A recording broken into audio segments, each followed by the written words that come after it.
Another shocking development concerning the queer community has taken place in Florida, exactly where we're at. 10 school districts whose LGBTQ plus support guides and other policies were called into question by the State Board of Education are in various stages of revising the documents, or in some cases have dropped the disputed guides. State officials are scrutinizing the district's guides to ensure that they comply with the 2021 law known as the Parents' Bill of Rights, which deals with what families are entitled to know about their children's education and healthcare.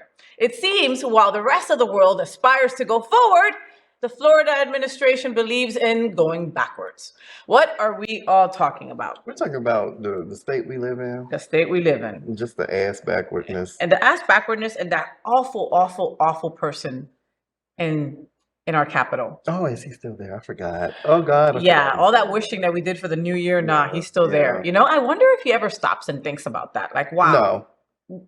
Yeah. No, you're right. You're right. Power, ambition, and money doesn't allow you to. He couldn't think about that. You know, Florida is blinded by money, which I've come to understand, because I've come to understand that most people's beliefs in Florida are rooted in money. Like literally, that's their motivation to get up. That's their motivation to move. That's their motivation. That's their motivation to hate. Yeah, that's their motivation to hate, and it's okay for them because that is their belief. That is their belief system. Money, power, and whatever else, privilege. And I've come to just accept that that is their belief system. I've come to kind of like maybe that's one of the things. It doesn't serve me, so I'm letting. So I'm gonna let it go of it. Yeah, like I'm like kind of like let go, let God. Like okay, God, deal with this, because I spend my time worrying about this, and it's like you feel helpless. You know? Yeah. And these poor kids, like it's just like it breaks my heart, because I know you know how it is to be a queer kid. It's hard, it's weird. You don't feel like you're part of. There's just so many aspects, and then you find a glimmer of light in your drama club or in that counselor that knows you gay, right? And you don't, or that teacher, or that book, Jamal, that freaking book in the library that is just you and this book, and you're like, wow, I'm not weird, I'm not crazy, and all of that, I'm getting chills because all of that is going to be taken away from these queer kids here in our state, you know, and those poor teachers. I know that those kids become your kids, right? And we love and respect everything that you do, but if you're not allowed to be your true, authentic self, kick rocks. I know Uber drivers that are making $90,000 a year. I know that's more than some teachers. You don't have to deal with all that crap. And I know that it hurts you to let go of those kids and say goodbye, but it's just not fair. It's something outside of the education system, the governmental, federal government education system that I think that we need to be more intentional about as members and elders.